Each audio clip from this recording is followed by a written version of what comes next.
இன்றைக்கு ஏப்ரல் மாதம் 30ஆம் தேதி செவ்வாய்க்கிழமை, பாஸ்கா காலத்தின் 5ஆம் வாரம். இன்று புனித 5ஆம் பயஸ் திருத்தந்தை அவர்களுடைய நினைவு விழா. இன்று தேவன் நமக்கு தரும் ஜீவ நீரூற்றான இறை வார்த்தைகள் புனித யோவான் எழுதிய நற்செய்தி இயல் 14 இறை வார்த்தைகள் 27 31 முடிய. அக்காலத்தில் இயேசு தம் சீடரை நோக்கி கூறியது, அமைதியை உங்களுக்கு விட்டுச் செல்கிறேன், என் அமைதியையே உங்களுக்கு அளிக்கிறேன். நான் உங்களுக்கு தரும் அமைதி உலகம் தரும் அமைதி போன்றது அல்ல. நீங்கள் உள்ளம் கலங்க வேண்டாம், மருள வேண்டாம். நான் போகிறேன், பின் உங்களிடம் திரும்பி வருவேன் என்று நான் உங்களிடம் சொன்னதை கேட்டீர்களே. நீங்கள் என் மீது அன்பு கொண்டிருந்தால் நான் தந்தையிடம் செல்வது பற்றி மகிழ்ச்சி அடைவீர்கள். ஏனெனில் தந்தை என்னை விட பெரியவர். இவை நிகழும்போது நீங்கள் நம்புமாறு இப்போதே இவை நிகழும் முன்பே சொல்லிவிட்டேன்.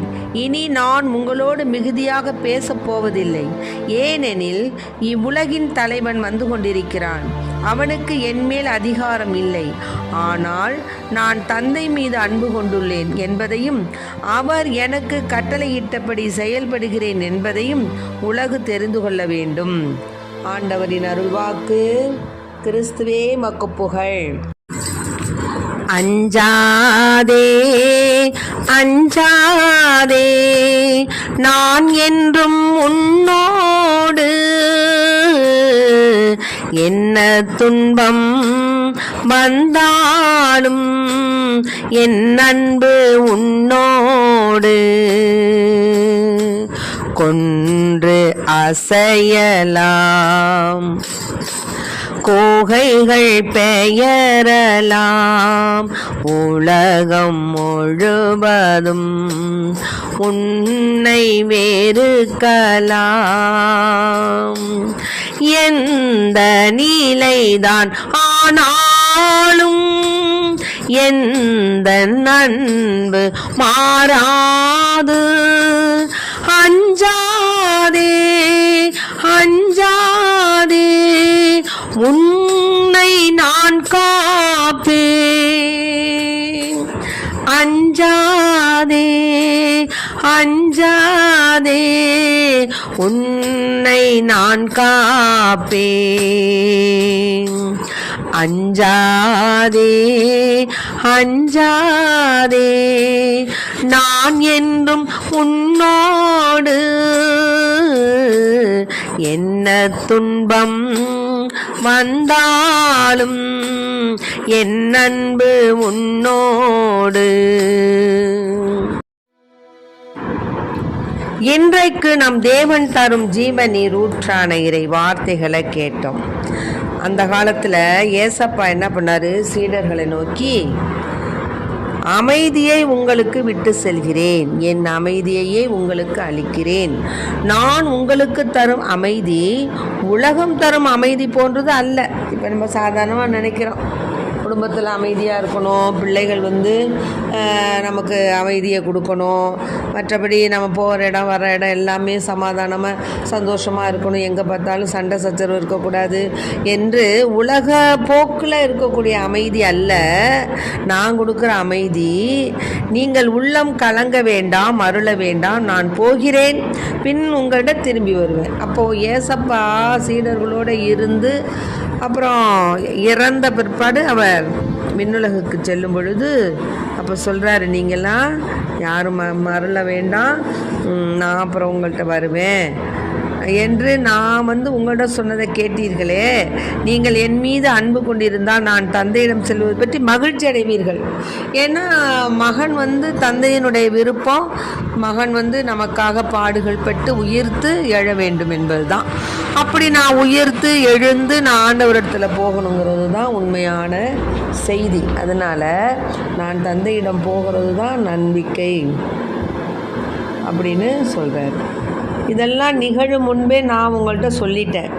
நான் இனிமே இறந்து உங்களுக்காக மக்களுக்காக நான் உயிர் தேழப் போகிறேன் அப்படிங்கிறதெல்லாம் நான் உங்களுக்கு சொல்லிட்டேன். அதனால் நான் தந்தை மீது அன்பு கொண்டுள்ளேன் என்பதையும் அவர் எனக்கு கட்டளையிட்டபடி செயல்படுகிறேன் என்பதையும் உலகு தெரிந்து கொள்ள வேண்டும். பாருங்கள், அதுதான் சொல்கிறார். சீடரை நோக்கி அமைதியை விட்டு செல்கிறேன், என் அமைதியை உங்களுக்கு அளிக்கிறேன்னு சொன்னார். ஏன்னா இயேசு அவர்களோடையே இருந்தார். இப்போ நாம் இயேசு நம்மோடு இருக்கிறார் அப்படிங்கிற ஒரு நம்பிக்கை நமக்கு எப்பவும் இருக்கணும். ஏன்னா சீடர்களுக்கு ஏசப்பா என்ன சொன்னார்னா, நான் போகிறேன், பின்னாடி உங்களிடத்தில் திரும்பி வருவேன் அப்படிங்கிற ஒரு நம்பிக்கையை வெளிப்படுத்தினார். சீடர்களை நான் உங்களை திக்கற்றவர்களாக விடலைப்பா, நான் உங்கள் கூட தான் உங்ககிட்ட நான் வருவேன், பின் உங்களிடம் வருவேன், நான் இப்போ போகிறேன், திரும்பி நான் வருவேன் அப்படின்னு சொல்கிறார்.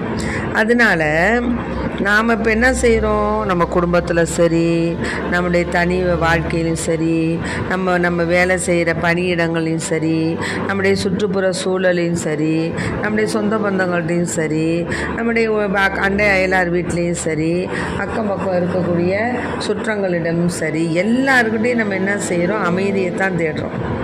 யாருமே சண்டை சச்சரவை நம்ம விரும்பலை. ஆனால் இப்போ எப்படி இருக்குது, எல்லா நிலையிலையும் சண்டை தான்ப்பா.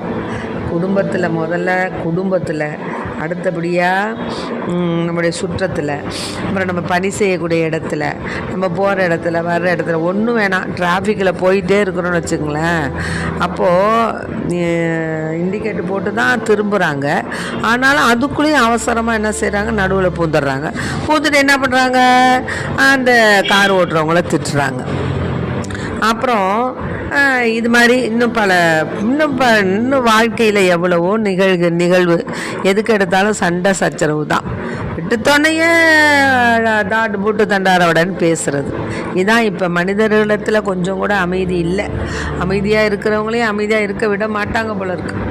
அப்படி தான் இருக்குது. எதுக்கெடுத்தாலும் சண்டை, எதுக்கெடுத்தாலும் போட்டி, எதுக்கெடுத்தாலும் ஒரே பிரச்சனை. இப்படியாகத்தான் நம்முடைய வாழ்க்கை நிலையே அப்படி தான் இருக்குது. அமைதியே இல்லாத நிலையாக தான் இருக்குது. ஆனால் ஏசப்பா என்ன சொல்கிறாரு, இதெல்லாம் விட உங்களுக்கு நிலையான அமைதியை நான் தர்றேன். நிலையான அமைதி என்ன, நான் உங்களோடு நான் இருப்பேன், நான் போகிறேன், இப்போ திரும்பி வர்றேன், அதனால் என்னாலும் நான் உங்களோடு இருக்கிறேன் என்ற அந்த உறுதியான மனநிலையை தான் நாம் என்ன செய்யணும், கற்றுக்கொள்ள வேண்டும். நம்முடைய வாழ்க்கை என்ற ஓடம் அது ஓடணும் அப்படின்னு சொன்னால் தேவன் மீது நம்பிக்கை வைக்கணும். இப்போ அன்றைக்கி ஏசப்பா கடல் மீது நடந்து வந்தார். அந்த சீடர்கள்லாம் பயந்தாங்க, ஐயோ பேய் பேய் பேயின்னு. ஆனால் அவங்க நம்பிக்கை இல்லை தான். இன்னும் நான் உங்களுக்கு என்ன தான் செய்வேன், இன்னும் நான் என்ன தான் செய்ய முடியும் அப்படின்னு சொல்லி ஏசப்பா ரொம்ப மனது ரொம்ப மனதுக்கு வெறுப்புன்னு இல்லை, இன்னத்தை தான் நம்ம செய்கிறது ரொம்ப சோர்ந்து போய் சொல்கிறார். ஆக நமக்கு எவ்வளவோ நன்மைகள் செய்கிறாரு, அற்புதங்கள் செய்கிறாரு, நம்ம அது நினைக்கிறது இல்லை. நம்பிக்கை தான்ப்பா நம்மளுக்கு வாழ்க்கையில் தும்பிக்கை. ஆக நாம் நம்பிக்கையோடு வாழ்ந்தோம் என்றால் ஆண்டவர் நமக்கு நிச்சயமாக அமைதியை தருவார். மேலும் பார்த்திங்கன்னா அந்த நாட்களில் இந்த யூதர்கள் என்ன செஞ்சாங்க, மக்களை தூண்டிவிட்டு பவுல் மேல் கல் எறிந்தார்கள். அப்போ அவர் இறந்துட்டார்னு எண்ணி நகருக்கு வெளியே அவரை இழுத்துட்டு போய் போட்டாங்க. அப்போ சீடர்கள் சூழ்ந்து நின்றபோது அவர் எழுந்து என்ன பண்ணார், நகரினுள் சென்று விட்டார். அப்புறம் மறுநாள் பர்னபாவுடன் தெருபைக்கு புறப்பட்டு போனார். அந்த நகரில் அவர் நற்செய்தி அறிவித்து பலரை சீடராக்கிய பின் லிஸ்திரா, இக்கோனியா, அந்தியோக்கியா ஆகிய நகரங்களுக்கு திரும்பி வந்தார். பார்த்தீங்களா, இங்கே என்ன, தேவன் மீது நம்பிக்கை இருக்கின்றதுனால தான் அவர் இவ்வளவு அடித்து கல் எரிஞ்சு கூட, மக்கள் தன் மீது கல் எரிந்து கூட என்ன பண்ணார், பலரை சீடராக்கினார், போதனை செய்தார். யார், பவுல். இவர் சவுலாக இருந்து துன்புறுத்திய காலம் ஒரு காலம். ஆனால் ஆண்டவர் அவரை மனமாற்றம் செய்தார். இது மூலம் தான் நம்ம ஒவ்வொருவருக்கும் தேவன் ஒரு நேரம் தருகிறார். அப்பொழுது நாம் அந்த நேரத்தை பயன்படுத்தி கொள்ள வேண்டும். அப்படியே நம்ம சோர்ந்து இருக்கக்கூடாது. அதனால் ஒவ்வொரு திருச்சபையிலையும் மூப்பர்களை தேர்ந்தெடுத்து நோன்பிருந்து இறைவனிடம் வேண்டி தாங்கள் நம்பிக்கை கொண்ட ஆண்டவரிடம் அவர்களை ஒப்படைத்தார்கள். ஆமென்.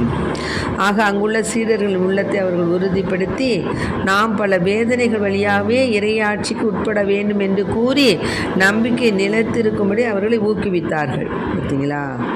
அதனால் இப்போ என்ன செய்யணும்? நாம் பிற இனத்தவருக்கும் சரி, எல்லோருக்கும், நம்ம குடும்பத்துலேயும் சரி, நாம் பணிபுரியும் இடங்களையும் சரி, நம்பிக்கை கொள்ளும் வாய்ப்பை நாம் மற்றவர்களுக்கு எடுத்துக்கூற வேண்டும்.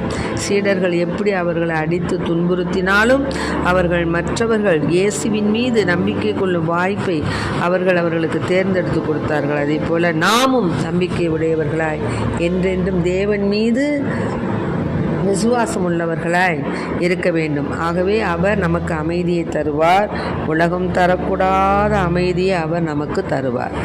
ஆகவே அந்த அமைதியை நாம் தந்தை மீது அன்பு கொண்டுள்ளேன் என்பதையும் அவர் எனக்கு கட்டளையிட்டபடி செயல்படுகிறேன் என்பதையும் உலகு தெரிந்து கொள்ள வேண்டும் என்று கூறிய அன்பு இயேசுவின் அமைதியை நாமும் பெற்று அவரில் அகமகிழ்வோம். ஆமென்.